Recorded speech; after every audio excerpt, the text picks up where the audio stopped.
Welcome to Jav Channel. Selamat menyaksikan. Bismillahirrahmanirrahim. Assalamualaikum warahmatullahi wabarakatuh. Waalaikumsalam warahmatullahi wabarakatuh. Amin ya rabbal alamin. Ya, memang malam Lailatul Qadar ini ditunggu, khususnya Lailatul Qadar itu ya. Malam Lailatul Qadar turunnya sesuatu rahmat yang begitu besar, yang lebih lebih bagus daripada 1000 bulan. Jadi malam Qadar ini sendiri memang itu ada insya Allah di 10 hari terakhir, insya Allah seperti itu. Dan kemudian malam itu datang biasanya di hari-hari ganjil ya. Jadi malam istilahnya itu bukan malam ya, istilahnya itu masuk ke paginya ganjil. Paginya ganjil. Pagi ini ukurannya jam berapa Ustadz kalau pagi? Ya lepas jam 12 kalau waktu Indonesia lah. Oh Indonesia ya? Ya waktu Indonesia. Jadi paginya ganjil. Jadi ada beberapa hal yang harus kita perhatikan, dan juga kalau mau ya kita kerjakan. Jadi untuk mendapatkan malam Qadar ini sesuatu yang sangat bagus, lebih baik dari 1000 bulan ini, tidak serta-merta bulan Ramadan tahun ini kita peng-pengan itu apa namanya? Mati-matian untuk berubah menjadi seorang yang soleh di hadapan Allah Ta'ala. Tidak bisa seperti itu. Menurut saya tidak bisa. Kalau menurut orang lain bisa, monggo, tapi menurut saya tidak bisa. Karena Allah itu akan memberikan malam Qadar ini kepada orang yang sebenarnya juga terpilih. Sebenarnya terpilih, jadi tidak sembarangan. Kalau zaman Rasulullah ya Rasulullah lah. Ya. Nah, bagaimana kita itu kalau mendapatkan rahmat, insya Allah lah ya. Karena kita sudah mencoba untuk mengerjakan perintah Allah di bulan Ramadan, termasuk puasa, termasuk memerangi hawa nafsu istilahnya mati-matian sekuat tenaga itu. Mati-matian sekuat tenaga. Nah, insya Allah mudah-mudahan diberi rahmat. Tapi kalau menuju ke arah qadarnya sendiri itu agak sulit. Jadi hanya orang-orang tertentu yang diberikan oleh Allah Ta'ala. Kalau memang yang diberikan oleh Allah Ta'ala Qadar itu itu seorang Nabi atau Rasulullah ya, Rasulullah. Jadi kita untuk sampai mendapatkannya itu paling tidak itu ya nyerempet ke arah Rasulullah. Walaupun sempurna seperti Rasulullah nggak akan mungkin, kita manusia biasa nggak akan mungkin. Tetapi kalau kita itu semua kita kerjakan apa yang ada dalam Quran, dan kita mencoba mengerjakan apa yang ada dalam sunnah, dan mudah-mudahan, dan itu dikerjakan bukan tahun ini, tahun-tahun sebelumnya. Tahun-tahun sebelumnya, bisa 10 tahun atau 20 tahun itu dikerjakan terus-menerus dan istiqomah. Dan yang dikerjakan itu bukan hanya cuma sholatnya, bukan cuma baca Qur'annya, bukan cuma puasanya, tapi juga akhlak-akhlak Rasulullah juga harus dikerjakan. Bagaimana yang sangat sering tidak marah sehari-hari, baik dengan istri, baik dengan suami, baik dengan keluarga yang lain, apalagi dengan orang tua, itu kan harus dipegang. Kalau seorang Islam itu tidak bisa megang seperti itu, walaupun dia itu puasanya puasanya itu penuh, bulan Ramadan itu penuh, ya belum tentu dia mendapatkan Qadar itu sendiri. Nah, di titik inilah yang harus kita ketahui. Kalau memang pengen kerjakan mulai saat ini semua perintah Allah dalam Quran dan sunnah-sunnah Rasulullah. Contoh aja yang paling gampang, Ya, kita belajar tidak seperti Fir'aun umpamanya. Kan Fir'aun ada dalam Quran. Jadi kita belajar tidak seperti Fir'aun umpamanya, apa menang-menangan, kalimatnya harus dituruti, kan gitu ya. Merasa lebih baik. Merasa lebih baik, merasa benar, merasa berkuasa, kan seperti itu. Dia bisa menjadikan orang itu mati, ya dipancung umpamanya. Kan gitu, dia bisa seperti Hidup dibebaskan. Hidup dibebaskan, itu kan menurut akal dia. Nah, kita belajar dari Fir'aun, tapi bukan yang jeleknya. Belajar dari Fir'aun itu kita tidak seperti dia. Oh. Bukan jeleknya Fir'aun yang kita pelajari, boleh kita pelajari, tapi jangan lakukan. Tahu. Akhirnya kita juga jangan merasa seperti Fir'aun itu, jangan merasa seperti Tuhan. Lah seperti Tuhan itu yang bagaimana? Mengakui kalau dia berhasil itu, nah saya melakukan ini. Nah itu kan seperti Tuhan sebenarnya. Bermain-main seperti Tuhan. Nah, kalau itu diucapkan terus-menerus dan itu lekang, dia tidak pernah memohon ampunan kepada Allah Ta'ala, dia melakukan perbuatan syirik, itu namanya. Syirik kepada dirinya sendiri, tidak boleh. Saya dengar lagi Pak Ustadz, maaf ini satu pendakwah yang mengatakan kita harus mengikuti semangatnya iblis itu Pak Ustadz. Wah itu malah gimana? Yang semangat gimana nih maksudnya? Kan iblis itu katanya minta sama Allah untuk menggoda manusia ya. dari atas, itu dianggap itu semangat. Kita harus ikuti semangat itu. Gimana itu ya Pak Ustadz? Semangat yang gimana yang harus diikuti? Nah itu yang kan tidak dijelaskan. Yang penting semangatnya iblis itu kita ikuti. Selain semangat, sabar iblis juga nggak diikutin nggak? Lah kan saya kan Sabar dalam mengganggu. Nggak dapet Terus saja. Ya. Setengah-setengah belajar gini kan jadi kaget gitu. Gimana itu Pak Ustadz? Iya, nggak boleh. Iya ya. Kita punya contoh itu Rasulullah, ya kita contoh Rasulullah lah, kan gitu ya. Semangatnya itu ya batasan manusia kan ada. Kalau iblis itu kan dia tidak makan. Ya menurut saya itu dia tidak makan. Iblis, jin itu sebenarnya tidak makan. Jadi kalau jin makan itu kan kalau dia disuguhin aja. Iya. Kan gitu. Atau dia minta itu kan ada perjanjian aja jin itu. Jadi jin itu sebenarnya nggak makan dan dia nggak mati, nggak makan itu nggak mati. Nah. Iya. Tapi kalau kamu nggak makan, ya lapar. ya kalau sehari, coba kalau seharian benar sampai malam nggak makan. Iya lemes.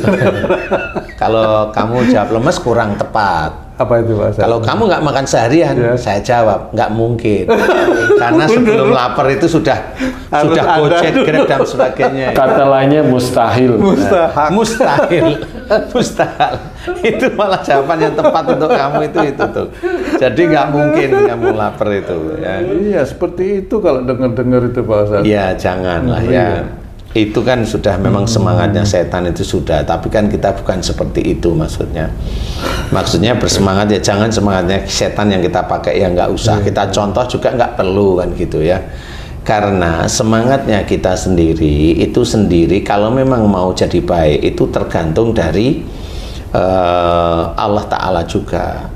Jadi kalau kita mengerjakan suatu kebaikan tapi dipenuhi dengan nafsu, ya nanti kita tidak akan sampai. Nanti kebanyakan kita bisa mengerjakan suatu kebaikan kalau itu ada nafsu terus-menerus, itu nanti adanya cuma ujub, riya, bangga, sombong, ujub, riya. Ya kelihatan secara harfiah mata orang, telinga orang biasa, oh dia pinter ya, oh dia gini. Tapi ya belum tentu di hadapan Allah Ta'ala itu benar-beneran. Bisa aja pada saat dia itu melantunkan sesuatu atau menceritakan sesuatu, di sini ada ujub, ada riya, itu tetap orang lain nggak akan tahu, tidak akan tahu. Nah itu juga bahaya juga. Makanya contohlah kita Rasulullah Muhammad SAW sebagai Nabi kita, Rasulullah, yaitu kita contoh yang baik. Nah insya Allah dari sanalah mudah-mudahan kita bisa Kalau sempurna saya jawab tetap tidak bisa. Tidak mungkin ya. Paling tidak itu kita mencontohkan satu-satu, dari mulai cara belajar bicara yang halus, yang baik, yang lembut, kan seperti itu. Kemudian menjaga sikap kita tidak keras, hati kita tidak kasar, kan seperti itu. Dan dengan saudara-saudara seiman kita senantiasa merangkul, tidak memecah belah. Itu kan semuanya itu ujian yang harus kita kerjakan, dan itu yang memang dicontohkan oleh Rasulullah, kan seperti itu. Dengan istri kita harus ngasih tahu, kalau salah kita harus tegas mengingatkan. Kalau memang salahnya kecil, tegasnya kecil aja. Kalau memang salahnya agak lumayan, ya tegasnya agak lumayan juga, seperti itu. Jadi sifat-sifat yang kita lakukan itu benar-benar punya dasar dari sunnah Rasulullah. Jadi sudah jelas. Kemudian dari mana lagi? Dari Quran yang diberikan Allah kepada kita untuk pegangan hidup kita. Nah, dari situlah insya Allah kita kerjakan semuanya lillahi ta'ala. Kesempurnaan itu mulai berjalan. Itu kesempurnaan itu hanya Allah aja yang tahu, dan kita itu hanya mengerjakan, terus menerus mengerjakan. Istilahnya kita kerjakan terus menerus. Fastabiqul khairat itu juga harus kita fahami ya, berlomba-lomba dalam kebaikan itu juga harus kita fahami, sehingga kita ada semangat untuk menuju ke arah sana. Nah, di titik-titik itu 1 tahun, 5 tahun, 10 tahun itu terus menumpuk semua amal-amal soleh itu kita coba kerjakan satu demi satu. Dari mulai kita ngobrol, dari mulai kita melihat, dari kita mulai mendengar sesuatu nggak cocok, nggak usah terlalu didengarin. Melihat nggak bagus ya, kita nggak perlu melihat itu kita coba terus menerus. Ada saudara kita berantem, ya kita coba melerai. Semua istri kita ngomong yang nggak enak, ya kita mencoba memberi nasihat. Anak-anak yang ngomong seperti ini atau melakukan hal, kita juga berusaha. Nah, semuanya ini adalah kita kerjakan semata-mata karena Allah. Nah, mulai dari sanalah malaikat raqib yang mencatat kebaikan demi kebaikan, pahala demi pahala itu akan disampaikan kepada Allah Ta'ala. Nah, kalau sudah nanti Allah sampai, Allah akan melihat siapa dia sebenarnya.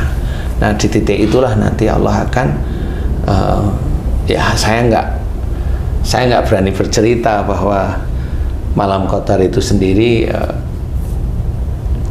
akan diberikan kepada orang tersebut, ya enggak, tapi intinya malam qadar itu akan diberikan kepada orang yang sudah dipilih oleh Allah aja.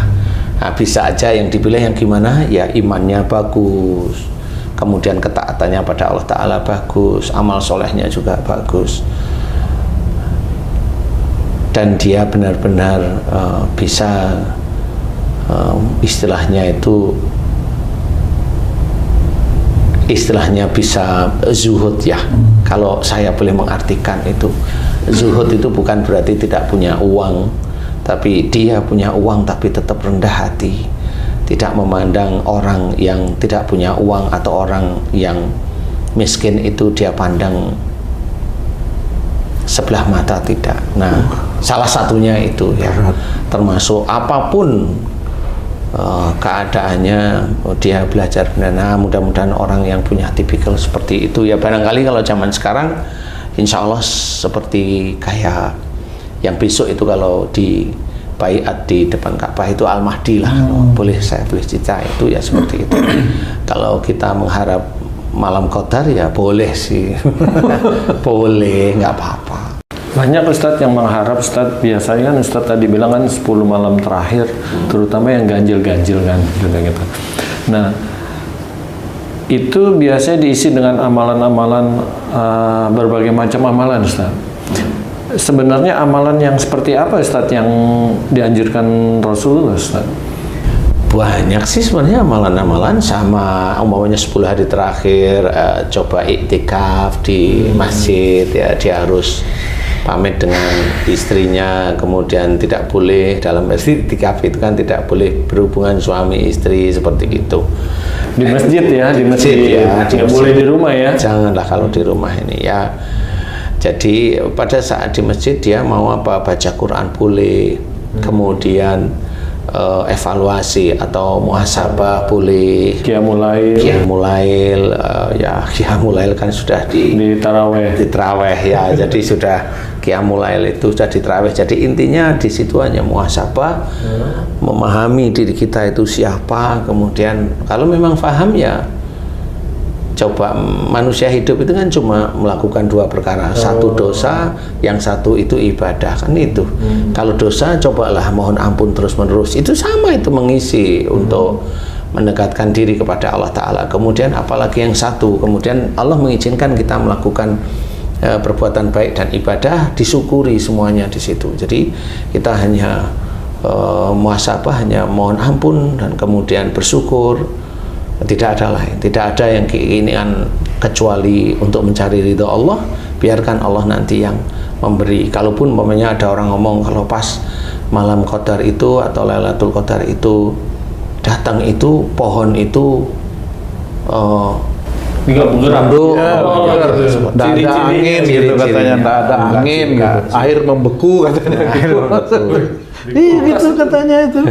Enggak juga seperti itu kan sunatullah angin, itu sunatullah pergerakan pohon itu sunatullah. Jadi ya enggak seperti itu amat. Jadi istilahnya sama seperti kalau hadis itu sahih, itu tidak akan bertabrakan dengan ayat-ayat Quran. Kalau saya seperti itu. Jadi kalau malam Qadar itu turun dari Allah Ta'ala diizinkan, berarti tidak bertabrakan dengan sunatullah yang lain di muka bumi ini.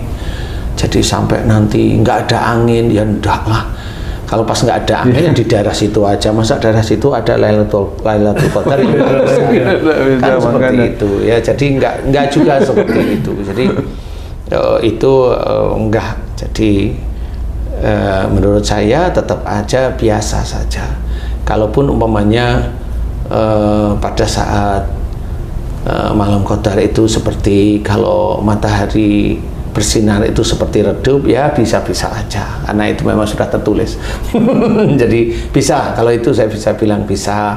Hati sepertinya sejuk-sejuk aja di pagi harinya itu ya bisa saja, karena itu sudah tertulis, jadi bisa.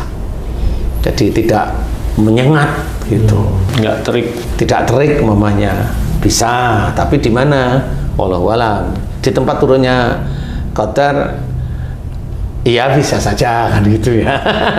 Jadi harus hati-hati seperti itu. Jadi kalau kita menginginkan malam Qadar itu ada pada diri kita, ayo diperbaiki sejak dini, sejak usia muda kita perbaiki beneran ya. Kita perbaiki beneran. Makanya kalau umpamanya ada seseorang yang dalam kehidupan sehari-harinya sulit untuk sabar, ya gimana dia bisa mendapatkan Qadar? Sabar aja sulit kan gitu. Mamanya bilang, saya waktu saya nggak dapat bonus, insya Allah saya nggak marah. Iya sih, bonus cuma 500.000. Tapi kalau bonus itu mamanya 15 juta, wah dredeg nih sudah. 1 M dong. Nah, itu nggak ada. Ingat bertahun-tahun. Itu kalau pekerja nggak mungkin. Mungkin. Yang mungkin adalah direksinya. Ya kan, 1 M itu biasanya begitu. Nah, disinilah harus dikerjakan terus-menerus. Ibadah yang kita kerjakan istiqomah, kemudian terus berakhlak yang